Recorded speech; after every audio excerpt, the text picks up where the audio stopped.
Hey guys, welcome back to my channel. If you are new, my name is Sasha. I post a lot of lifestyle content and I have an Instagram based around health and wellness at What The Health. I'll put it right here. You can follow me. And if you're not new, then welcome back. Thank you so much for joining me and watching this video. So this video is my first I guess my second sit down sort of video. I did a Q&A, but I want to talk about some healthy habits that you can implement into your life in 2021. Also, sorry if you can hear cars driving by. My window is open because it's a little warm in here, so I need some cold air. I know that the new year can be kind of scary for a lot of people because you see online so many people setting their New Year's resolutions and intentions and all that kind of stuff, and I am doing that myself, but it's not like some crazy goals that are obviously unattainable. It's more habits and things that I can add into my life instead of like crazy goals that I know I wouldn't reach or something that is just way over the top. So I think it's important around this time of year to really focus on yourself more than what other people are doing, because you can kind of get in your own head and just compare yourself to others, which is definitely not what we want to do.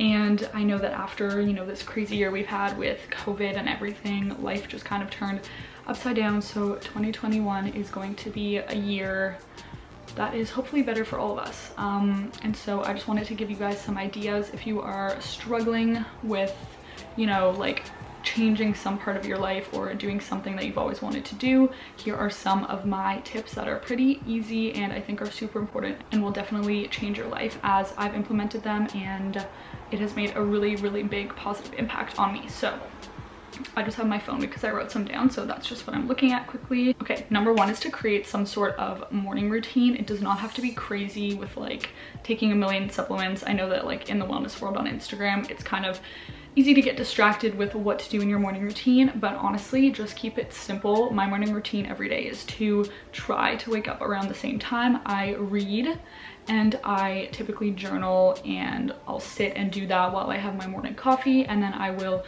either work out or not work out that day, and then have some breakfast and then get ready for the day, and that's it. It's super simple. I actually want to show you guys two things that I use every single day. So the first one, which kind of got me into reading in the morning, is this book called Journey to the Heart by Melody Beattie. It's daily meditations on the path to freeing your soul. So I'll show you guys just an example. This day, August 17th, is just a little passage that you read every single day. So there's one for every day of the year, and it's just a really nice way to get your day started and your morning started reading something that kind of makes you think a little bit. A lot of people like to take notes in this or just read it. I just read it. And then the second is my journal that I use. I love this. It's a Leuchtturm 1917. Sorry if I pronounced that completely wrong, but it's honestly just a gorgeous journal, and I write in it pretty much every single day. I got this year, but I started out just kind of going through some things that I wanted to do during the week. You don't have to be a crazy journaler, because it honestly took me a while to get into it as well. But these are just two things that are part of my morning routine that are super important, and if I don't do it, I honestly feel kind of off.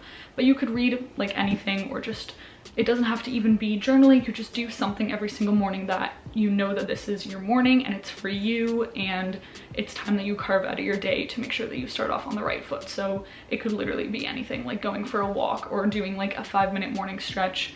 You don't have to do anything crazy, but I definitely think that implementing some sort of routine in your morning will help ground you and just kind of keep you on track with your day. Number two is to make your bed every morning. I know that you probably hear a million people saying this, but it really just kind of sets your mind up for clarity in the day. I can't even remember the last time that I didn't make my bed in the morning. It was probably when I was away at university 3 years ago, when I was in a very different place in my life. Making your bed in the morning just cleans up a whole part of your room. When my bed is messy and it's unmade, the rest of my room looks super cluttered, and it really stresses me out. That's just me as a person, but I think that making your bed really just helps you kind of keep your space clean and organized. It makes your mind clear, and it's just a nice little thing to do in the morning, because it just looks so much better in your room. And who wants to get into an unmade bed at night? I don't. I think it looks a lot nicer if it's made.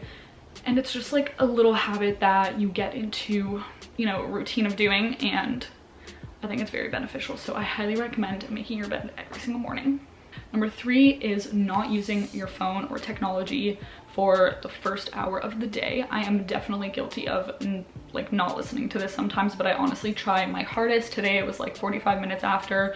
I have my phone on airplane mode when I sleep just so that I don't get any notifications, and I've read somewhere that it's like less radiation, so I don't get any notifications. So when I turn my alarm off in the morning, I don't see anything on my screen, which is actually very, very helpful.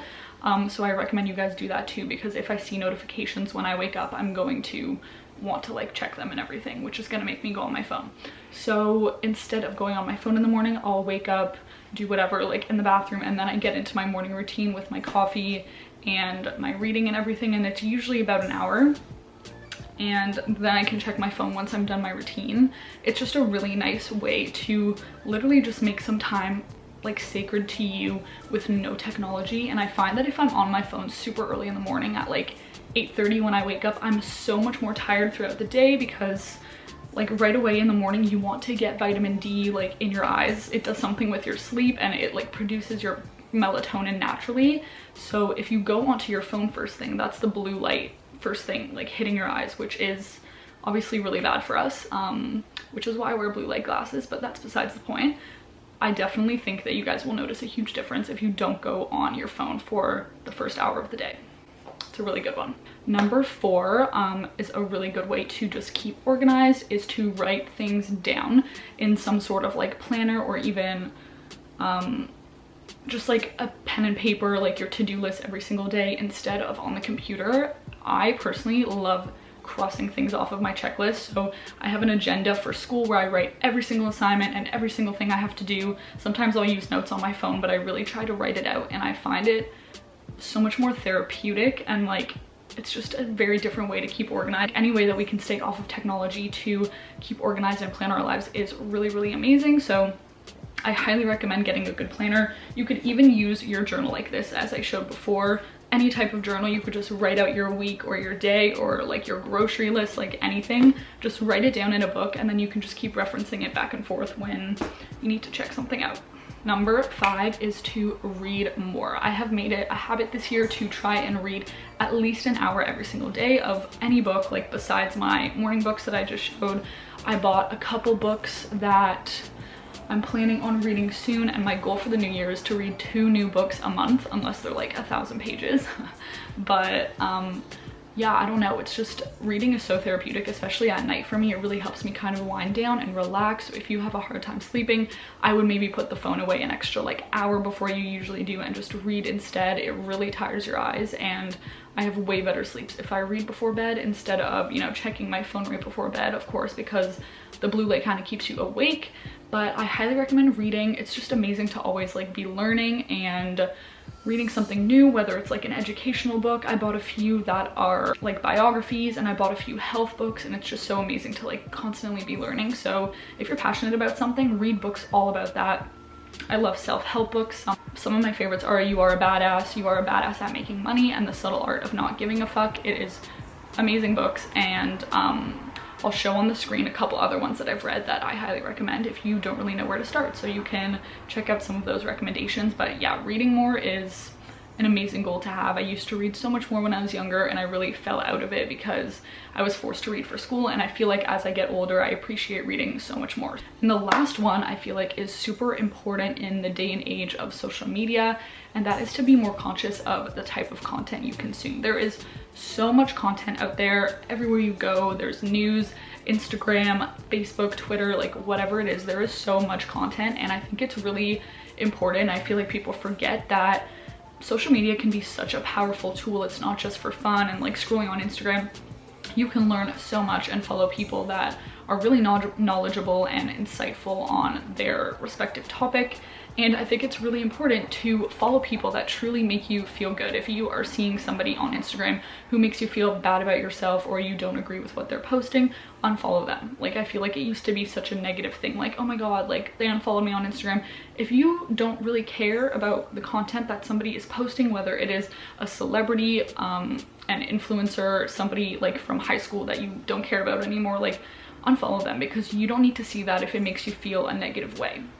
And I don't think there's anything wrong with that. So like for me, I have my account What the Health, which is an amazing community and like supportive, and I love everything that I follow on there because it's recipes, it's people with like meditations and fitness, and it's stuff that I'm constantly learning about, and I love to look at that kind of content. And I have like a personal account that I honestly don't really use anymore. Like I rarely scroll through that because I don't really care about what anyone that I follow on that account is doing, but I care about the people that I follow on What the Health because it's content that I want to consume. So be more mindful of the content that you consume and make sure that it makes you feel good and it is serving you and like giving you a purpose, because if it doesn't, then, you know, just say bye because it doesn't matter.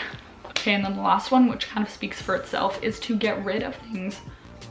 My voice is to get rid of things that no longer serve you anymore, whether that is a person, like an environment, like literally anything, is to just make room for things that make you feel positive and make you feel good. Get rid of things that do not serve you, that make you anxious, and make those changes in your life. I know that some of them can be super hard, like whether that is ending a friendship or a relationship, it can be super hard, but in the end, you're gonna feel so much better and you're gonna know that it's the right choice because it's detrimental and it's harming you. So get rid of things and people that don't serve you. That also goes with the content, is to just get rid of it and no longer see it because it doesn't matter and you're gonna be a better person without it. So yeah.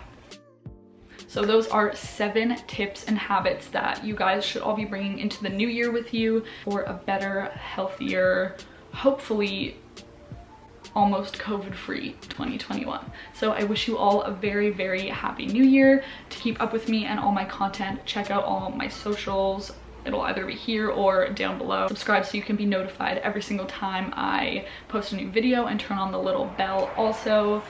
And like this video because it really helps support my channel. So I hope you guys enjoyed, and I'll see you in 2021. Bye.